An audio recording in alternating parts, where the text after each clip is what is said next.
আসসালামু আলাইকুম ওয়া রাহমাতুল্লাহি ওয়া বারাকাতুহু। অনলাইন মাদ্রাসায় আপনাদের সকলকে স্বাগতম। অনলাইনের মাধ্যমে আমরা কোরআন শিখতেছি, সহিহ শুদ্ধভাবে তেলাওয়াত শিখতেছি। কারণ আমরা অনেকে আছে সরাসরি উস্তাদের কাছে গিয়ে কোরআন শেখার মতো সময় সুযোগ হয় না। তাই অনলাইনের মাধ্যমে আমরা চাচ্ছি প্রতিটি ঘরে ঘরে প্রতিটি মুমিন মুসলমান যেন সে যেখানেই থাকুক, বিশ্বের যে প্রান্তেই থাকুক, যেন সে কোরআন শেখা থেকে বঞ্চিত না হয়। এই জন্য আমরা অনলাইনের মাধ্যমে সবার কাছে কোরআন শিক্ষা পৌঁছে দিতে চাই। ইনশাআল্লাহ আমাদের ভিডিওগুলো দেখবেন, বেশি বেশি শেয়ার করে দিবেন।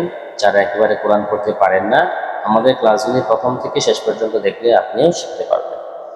এবং যারা কোরআন পারেন কিন্তু সহি শুদ্ধ হয় না, তারা অবশ্যই আপনারা সহি শুদ্ধভাবে কোরআন তেলাওয়াত করতে পারেন। আমরা আজকের পর্বে আমাদের ক্লাস শুরু হবে। দত পর্যন্ত আমরা শিখেছিলাম। প্রথম থেকে আমরা একটু রিভিশন দিই, তারপরে আমরা নতুন যে হরফগুলি শিখবো তা আলোচনা করি। দেখেন, প্রথম এটা হচ্ছে আলিফ। এই যে লম্বা আকারের এটা হচ্ছে আলিফ, বা, তা, সা, জিম, হা, খ, দাল, যাল, র, ঝা, সিন, শিন, صاد ضاد। এই ضاد পর্যন্ত আমরা শিখেছিলাম। আজকে আমরা এর পরবর্তী হরফে আমরা যাব ইনশাআল্লাহ। আজকে আমাদের প্রথম যে হরফটা হবে তা হবে ত। আমরা এই যে ত হরফটা আগে শিখব। ত, এই হরফটার নাম হচ্ছে ত, আর এটার নাম হবে র।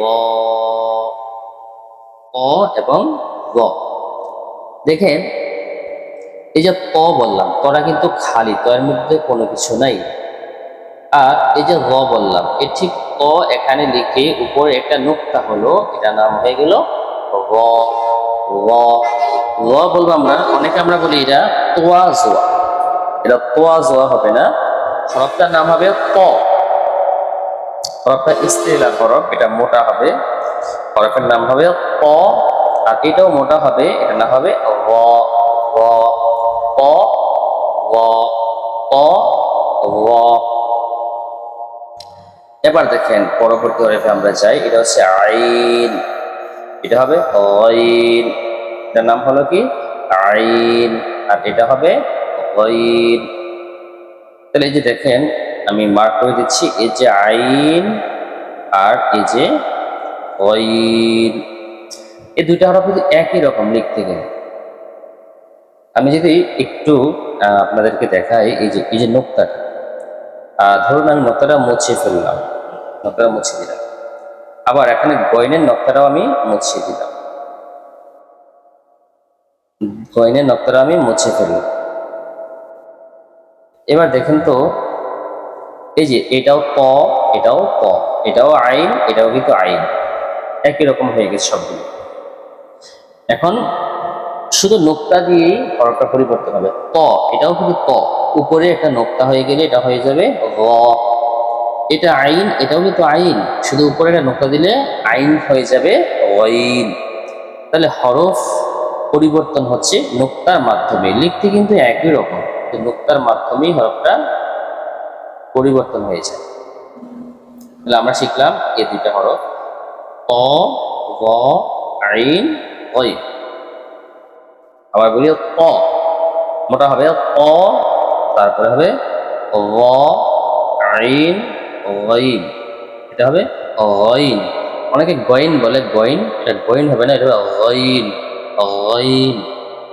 আমরা প্রতিটি হরফ শুদ্ধভাবে বলার চেষ্টা করি। এবার আসি, এটা হচ্ছে ফা। এই যে হরফটা, এই যে হরফটা, এই যে এটার নাম হবে কি ফা। ফা, এটা হবে নিচের ঠোঁটের পেট সামনের উপরের দুই দাঁতের আগার সঙ্গে লাগাইয়া, এটা হবে ফা। এই হরফটার নাম কি হবে ফা, এই যে এটা হবে ফা। তারপরে আমরা এর পরবর্তী হরফে যাই, এটা হবে কফ। এই যে হরফটা, এটা হবে কি কফ, কফের দুটো নোক্তা আছে। কফ বলার সময় জিহ্বার গোড়া তার বরাবর উপরে তালুর সঙ্গে লাগবে, এটা হবে কফ। যেমন কুল হুয়াল্লাহ, কুল, এটা কুল বলার সময় কফ।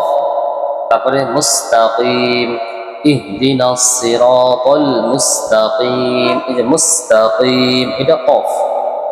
কফ আর কাফ কিন্তু এক হবে না, এই যে কফ হবে, যে দুই নোক্তা বলা, কফের দুইটা নোক্তা আছে এবং উচ্চারণটাও হবে জিহ্বার গোড়া তার বরাবর করে তালুর সঙ্গে লেগে যা কফ।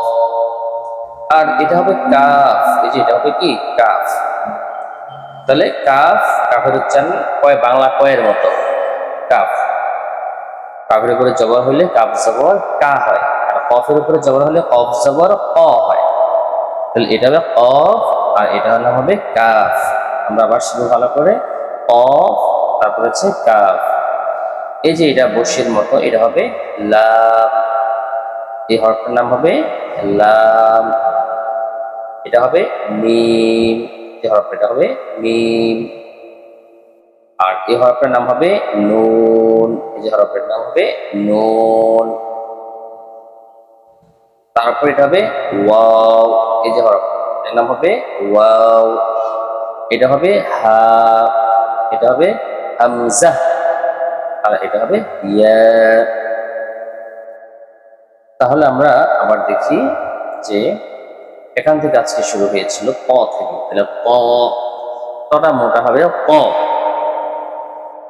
ক, গ, আইন, গইন, ফা, কফ, কাফ, লাম, মিম, নুন, ওয়াও, হা, হামজা, ইয়া।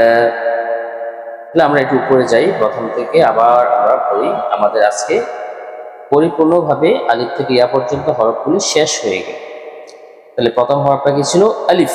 আলিফটা আমরা দ্রুত বলবো, আলিফ, বা, তা, সা, জিম, হা, এটা হা বলবো, হা, খ, দাল, দাল, র, ঝা, ঝা বলবো আমরা, ঝা, সিন, শিন, صاد, ضاد।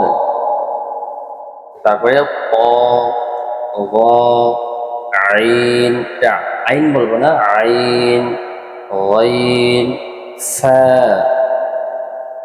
তারপরে আমরা শিখব কফ, এটা কি হবে? কফ, কাফ, লাম, মিম, নুন, ওয়াও, হা, হামজা, ইয়া।